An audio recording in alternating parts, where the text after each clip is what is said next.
你看我这个动作是不是很妖娆？因为它被扎到了。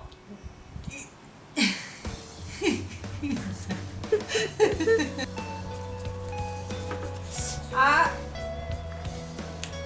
哦。大家好，欢迎收看艳红的视频。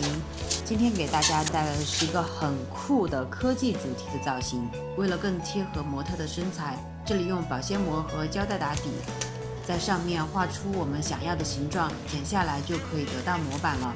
在这一步一定要提前拍好照片，或是剪下后底子不要丢。如果是恰好遇到妈妈来收拾房间，一定要告诉她这个不是垃圾，不是垃圾，不是垃圾，重要的事情说3遍。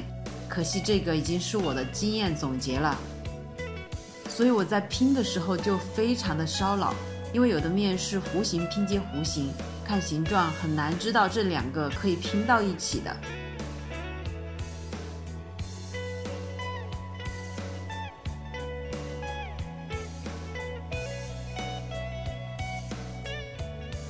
经过了2个夜晚的不懈努力，我终于将我人生中的第1件战甲成功的拼接成了一件可以穿的衣服。接下来就需要刷上白胶，这里需要刷3层。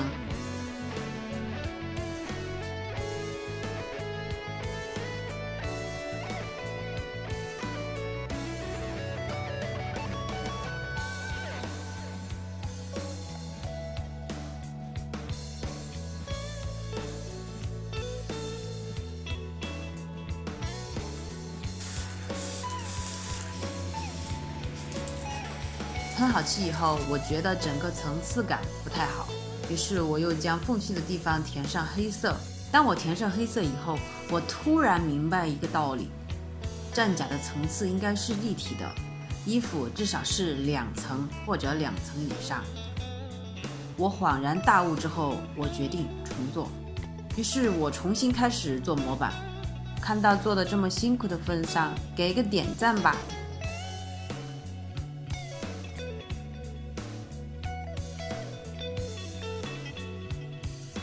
里面用到的是2毫米的 EVA 板打底，外面用到的是5毫米和10毫米的 EVA 板做造型。外面的形状需要用到打磨的机器打磨边缘，并用热风枪加热塑形，然后再用502将所有的部件进行拼接。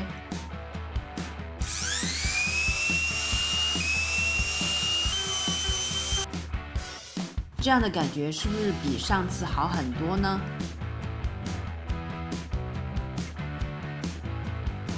我们剪去多余的部分，背后部分做成可以用绳子绑上的设计，这样可以根据模特的身材来收缩，然后刷上白胶，再进行喷漆。接下来我们来增加一些细节，将突出的部分用胶带粘住，留出中间的缝隙，用黑色的喷漆喷黑，这样层次感会更加强烈一些。为了让这个战甲更有科技感，这里我用蓝色的彩灯和光纤来做成战甲缝隙中的幽光，在缝隙的地方画出一些芯片电路的元素。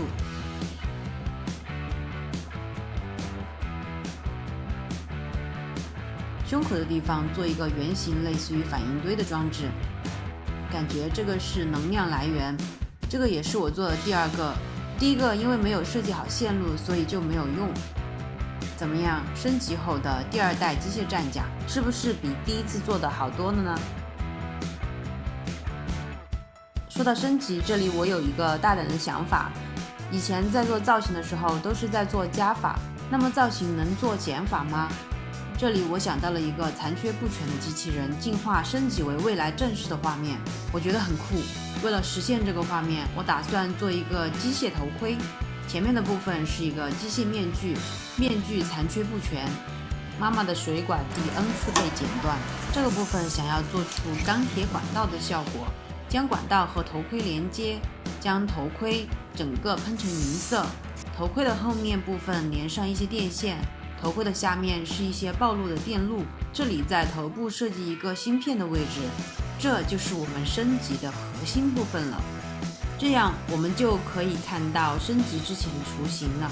接下来我们来制作机械手的部分，为了更加的贴合手部，这里也是用保鲜膜和胶带来制作模板。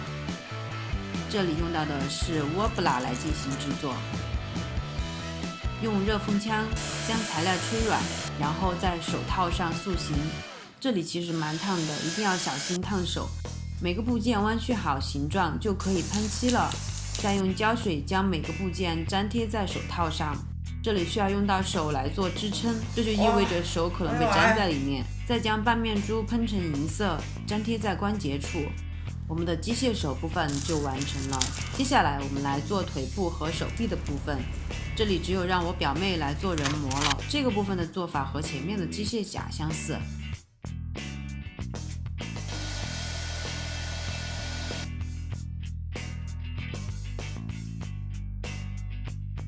为了体现升级的感觉，这里我又多做了一对翅膀。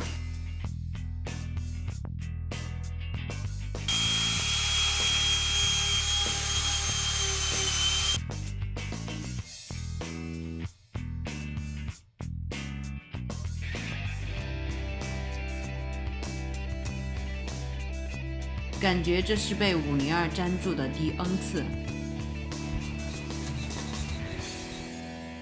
在翅膀关节的地方，这里也附加了4个能量泵，这样可以感觉到升级后是那种能量满满的状态，并且具有 AI 智能加速的感觉。最后再将翅膀喷成银色，安放上灯光，整个部件就完成了。这2套装置前后做了7天，第一次制作这样一套可以穿的机械甲，可能有很多地方思考还不够成熟，希望这次能够做出我想象中的场景吧。这次拍摄的魔雀小姐姐也是一个很酷的小姐姐。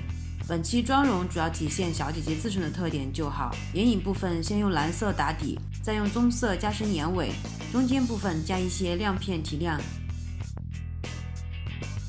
眼线部分眼尾稍微拉长一些，分段粘贴好假睫毛，眉毛部分画出硬朗的感觉，眉头部分尽量梳得根根分明，做好修容。嘴唇部分先用一个豆沙色来打底，再增加一些蓝色的眼影，再用亮片提亮。眼睛部分再画出一些机械线条，让整个妆容更赛博朋克一点。再画上闪电标识，我们的妆容就完成了。接下来我们来看一下展示吧。